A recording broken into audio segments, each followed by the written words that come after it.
அண்ணா சித்தி அதில் கையில் வச்சு நோண்டினே இருக்கீங்க. நீங்கள் அதை வேலை செய்ய வைக்கிறதுக்குள்ளேயே சாயந்தரம் ஆயிடும் போல இருக்கு. அப்புறம் நான் இன்னைக்கு ஸ்கூல் லீவ் போட்டதே வேஸ்ட்டாக போகுது. டே சின்ன பையா, இது எப்படி வேலை செய்யணும் என்னால் கண்டுபிடிக்க முடியலடா. எப்படி திருப்பி திருப்பி பார்த்தாலும் இதில் என்ன இன்ஸ்ட்ரக்ஷன் போட்டிருக்காங்களே என்னால் கண்டுபிடிக்க முடியல. நீ கொஞ்சம் பாரு. கொடுங்க பார்ப்போம். இந்தா வாங்கிக்கோ.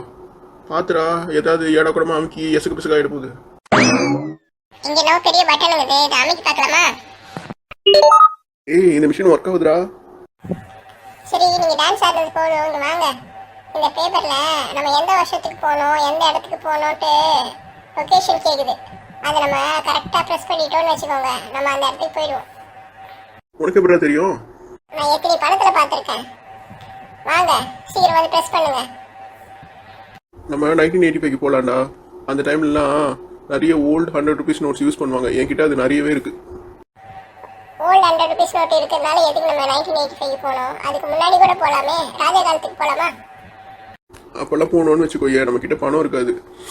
அது இல்லாமல் அங்கே நம்மளால சர்வை பண்ணது ரொம்ப கஷ்டம். நம்மளால எதுவுமே வாங்கியும் சாப்பிட முடியாது, நம்மளுக்கு பிடிச்ச மாதிரி எதையும் வாங்கிக்கவும் முடியாது. நீங்க ஏதோ கோல்டு எடுத்துட்டு போய் வாங்கலாம்னு சொன்னீங்க. கோல்டு சவரனு இப்போ 60,000 ரூபாய் கிட்ட ஆயிடுச்சு. அந்த டைம்ல சவரன் எவ்வளோ தெரியுமா? 3,000 ரூபாய்க்கும் கம்மி. இந்த விலை உயர்ந்த கோல்டு எடுத்துமே அந்த டைம்ல வித்தோன்னு வச்சுக்கோயே, நம்மளுக்கு காசு வேஸ்ட்டு தான். என்கிட்ட பழைய நோட்டுங்க, பழைய சில்லறைங்கெல்லாம் நிறைய இருக்கு. மோர் மார்க்கெட்ல இருந்து கூட நிறைய பழைய சில்லறைங்கெல்லாம் வாங்கிட்டு வந்து வச்சிருக்கேன். நம்ம அதெல்லாம் யூஸ் பண்ணியே அந்த 1985ல சர்வைவ் ஆயிடலாம்.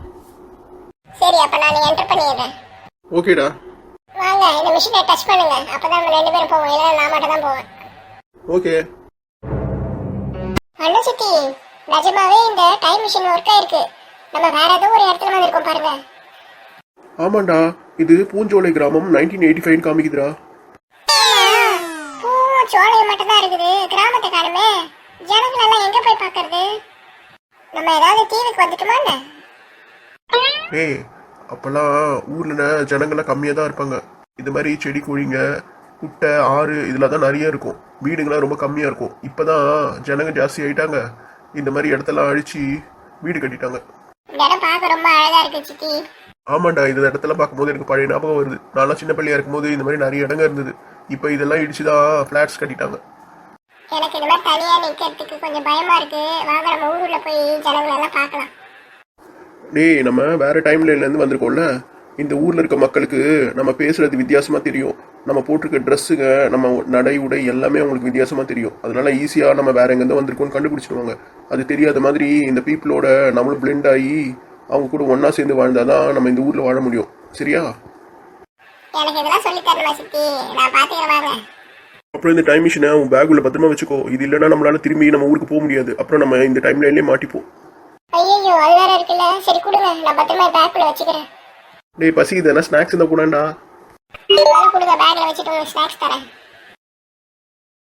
இந்தாங்க, இந்த ஜூஸையும் சிப்ஸையும் நம்ம ஷேர் பண்ணி சாப்பிடலாம். எதுக்கிட்ட ஷேர் பண்ணோம்? 2 பேர் கொண்டு வரலையா நீ? ஏன் இந்த ஊர்ல சாப்பாடுலாம் கிடைக்காதா? நம்மளுக்கு ரொம்ப பசியா இருக்க டைம் தான் அந்த ஸ்நாக்ஸ் சாப்பிடணும். மற்ற டைம்ல 3 டைம்ஸும் சாப்பாடு தான் சாப்பிடணும். இந்த ஊர் உள்ள போயிட்டு ஏதாவது ஹோட்டல் இருக்கான்னு பார்த்து நம்ம சாப்பிடலாம். அது வரைக்கும் இந்த சிப்ஸையும் ஜூஸையும் நம்ம 2 பேர் ஷேர் பண்ணிக்கலாம்.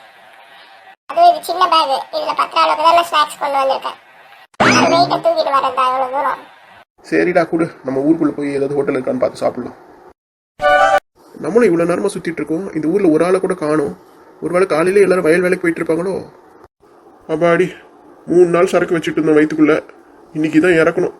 எடக்கு முடக்க சரக்கு, இது எல்லாமே என் வயிற்றுக்குள்ள இருக்கு. சித்தி சித்தி, அங்க பாருங்க, என்னோட ஃப்ரெண்ட் அங்க நின்னுட்டு இருக்கான். ஏய் வியாசார்பாடி வந்தே கோபால். ஏய் வியாசார்பாடி வந்தே கோபால். கோபால். ஐயோ, இவன் எங்க போறான்? ஏய், எவன்டா அவன்? ஆய் போற நேரத்தில் என்ன டிஸ்டர்ப் பண்றவன்? டேய் புடியா, என்னை பார்த்து வெந்தய கோபால் நான் கூப்பிடுறேன். என் பேர் ஒன்றும் வெந்தய கோபால் இல்லடா, ராஜகோபால். டேய், இந்த ஊர்ல என்னடா பண்ற? ஏய், யாராவது அவனை தடுத்து நிறுத்துங்கடா. அவன் பாட்டுன்னு வந்துட்டு இருக்கான். ஏய் இருடா, நான் போயிட்டு கழுவிட்டு வரேன். எதுக்குடா இங்க வர? ஏய் கண்ணுக்குட்டி நில்லுடா. சித்தி, ரொம்ப நேரமா யாரும் இல்லைன்னு கவலைப்பட்டுட்டு இருந்தீங்க. அங்க பாத்தீங்களா, என் ஸ்கூல்ல படிக்கிறானே வியாசார்பாடி வந்தே கோபால். அவன் தான் நின்னுங்கிறான். நான் போய் கூட்டு வரேன், இருங்க. டேய் அறிவு கட்டவனே, மறந்துட்டியா? நம்ம 1985ல இருக்கோம். அது வெந்தய கோபால் கிடையாது, அவங்க அப்பா ராஜகோபால். கம்முன்னு இருக்கும் இந்த நேரத்துக்கு. ஆய் போறவரை டிஸ்டர்ப் பண்ணினுங்கிறான் இவன். அப்படியா? இன்னும் நொப்படியா கம்முன்னுறா கொஞ்ச நேரம். நானும் எத்தனை தடவை தான் அப்பா கிட்ட பாத்ரூம் கட்டுங்கன்னு சொல்றது. பாத்ரூம் கட்டினா அந்த பிரச்சனை வருமா? போற வரவெல்லாம் நான் ஆய் போற நேரத்துல தான் என்னை கோபாலுன்னு கூப்பிட்டு கிண்டல் பண்ணினுக்கிறானுங்க. சரி விடு, மறுபடியும் அந்த பக்கமாக போயிட்டு வருவோம். இந்த ஊரில் ஃப்ரீயாக டூ கூட போக முடியல. என்னதான் ஊரோ இது. செக். அவரும் தொல்லை தாங்காமல் வேற எங்கேயும் ஒதுக்குப்புறமா ஓடி போயிட்டு இருப்பாரு. அவர் போய் தொல்லை கொடுத்துட்டே இருக்காத. நம்ம அங்கே வீடுங்கெல்லாம் தெரியுது பற்றியா, அங்கே எங்கேயாவது போவோம். சரி சித்தி. பெருசு கண்ணா சேர்ந்து தூங்குது. அந்த நேரமா பார்த்து 2 முட்டாயை திணிக்க வேண்டிதான். டேய் யாரா அது? கைக்கு வந்த வரையும் அழிவு ஓடி போயிடும். டேய் களவாடி பயலே, டெய்லி வந்து மிட்டாய் திருடிட்டு போறியா? என்ன கவனிக்கல நினச்சிட்டு இருக்கியா? இன்னைக்கு மட்டும் கையில் மாட்டினா அவ்வளோதானா நீ? அப்பா ஜஸ்ட் மிஸ். இல்லைன்னா நீ கிளம்பிட்ட உததான் வாங்கியிருப்போம். ஒரு மிட்டாய் எடுக்கிறதுக்குள்ள இவ்வளோ பெரிய சாகசம் பண்ண வேண்டியிருக்கு பாரு. டேய் 5 பைசா கொடுத்து ஒரு மிட்டாய் கூட நான் வாங்க முடியாதா? டெய்லி வந்து கடவாடின்னு போயிட்டுருக்கேன். நான் என்ன கவனிக்கலன்னு நினச்சிட்டு இருக்கியா? என் கையில் மட்டும் மாட்டினேன் அவ்வளோதான் நீ. ஆமா, இவ கையில மாட்டி அடிதான் வாங்குவாங்க. பயா பயா ஓல்டு மேன். ஏய், என்ன கிழவனு கூட கூப்பிடு, நான் அதை பத்தி கவலைப்பட மாட்டேன். ஓல்டு மேன்னு கெட்ட வார்த்தையில கூப்பிடாத. ஓகே ஓல்டு மேன், நாளைக்கு சந்திக்கலாம். டேய் எடுத்த மிட்டாய்க்கு காசு கொடுத்துட்டு போடா. எனக்கு வயசாயிடுச்சின்னு சின்ன பசங்க கூட என்னை ஏமாத்துதுங்க. ஒன்றுங்க நாளைக்காவது காசு கொண்டு வந்து கொடு. ஆமா, களவாடின பொருளுக்கு காசு கொண்டு வந்து தராங்க. போயா. நான் வயசாக இருக்கிற நேரத்தில் எவனாவது இந்த மாதிரி என்னை வன்பு பண்ணியிருந்தானா அவனை ஒரு வழி பண்ணியிருப்பேன். வயசாகி போச்சு, என்னால் எழுந்து வர முடியலன்னு அவன் என்னை ஏமாத்துறானுங்க. நான் எந்த காலத்தில் இந்த மிட்டாய் எல்லாம் விற்று கஞ்சி குடிக்கிறது? அண்ணா சித்தி, இங்க பாருங்களேன், 80s கிட்ஸ் மிட்டாய் எல்லாம் இங்க வித்துட்டு இருக்காங்க. கண்டுக்குட்டி, இதுதான் ஒரிஜினல் 80s மிட்டாய். நம்ம சாப்பிட்றதெல்லாம் இதோட லேட்டஸ்ட் வெர்ஷன் தான். சித்தி சித்தி, எனக்கு மிட்டாய் வாங்கி கொடுங்களேன், எல்லாத்துலேயும் ஒரு 5 உங்கள் அம்மா எப்போ பார்த்தாலும் வயிற்றுல நாக்குச்சி நெடிதுன்னு கத்தின்னு கிடக்குறா. நீ என்னடானா மிட்டாய் கேட்டுட்ருக்க?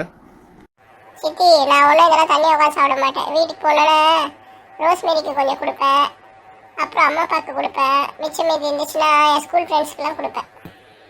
யார் அவன் ஸ்கூல் ஃப்ரெண்ட்ஸு? கோலாறு கோயிந்தன், ஜடாமுடி சாமிநாதன், சைடு ரூட்டு சரட்டு கயிறு. என்னன்னா அது பேர் கேட்கவே காமெடியாக இருக்குது. ஆமாம், இதெல்லாம் என் ஃப்ரெண்ட்ஸோட அடமொழிங்க.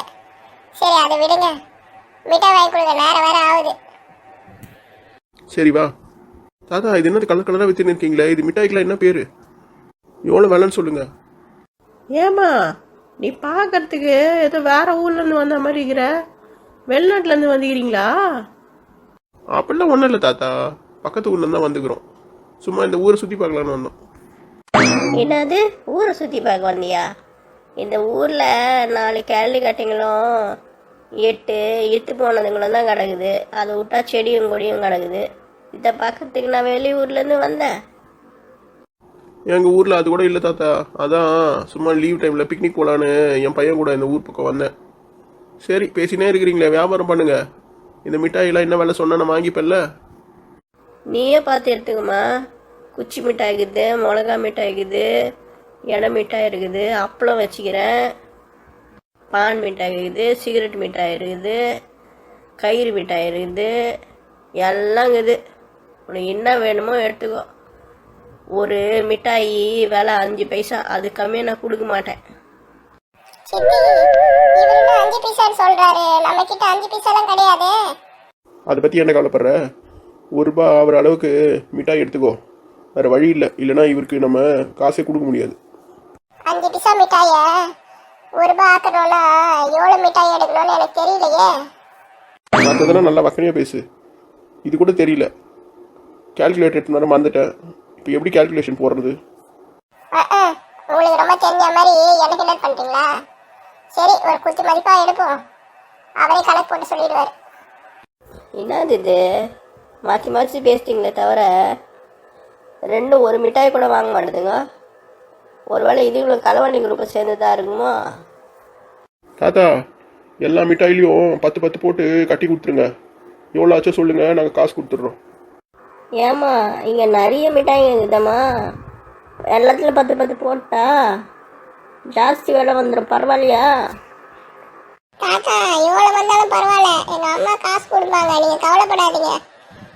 ஃபர்ஸ்ட் அந்த குச்சி மிட்டாயை போடுங்க, அப்புறம் மிளகா மிட்டாய், அப்புறம் கயிறு மிட்டாய், ஒன்று விடாமல் எல்லாத்துலேயும் 10 10 10 10 போடுங்க. இந்த மிட்டாய்களெல்லாம் பார்க்கும்போது எனக்கு மனசு ரொம்ப பரவசமாக இருக்குது. இது என்ன நம்மக்கிட்ட இந்த மிட்டாய் வாங்கிட்டு போய் வேற எங்கன்னா வியாபாரம் பண்ண போகுதுங்களா? இவ்வளோ மிட்டாய் கேட்குதுங்க. சரி, நமக்கு வியாபாரம் ஆனால் நல்லது தானே. இன்னைக்கு எப்படியும் நிறைய காசு கிடைக்கும். முதல்ல கடைக்கு போய் அரிசி வாங்கி சோறு பொங்கி சாப்பிடணும். சாப்பாடு சாப்பிட்டு எவ்வளோ நாள் ஆச்சு? எப்போ பார்த்தாலும் கஞ்சி வச்சு குடிச்சிட்டு இருக்கோம். என்ன தாத்தா யோசனைங்கிறீங்க?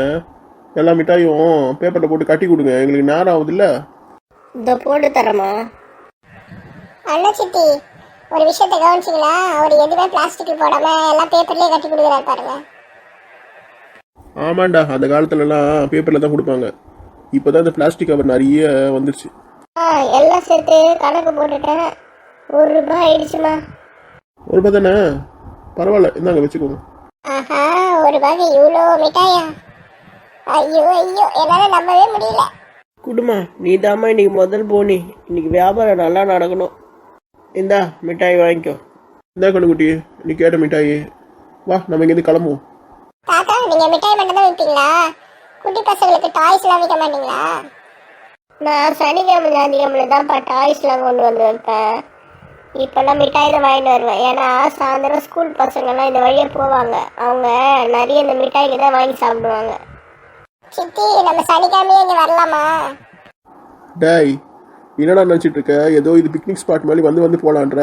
கிளம்புனா முதல்ல.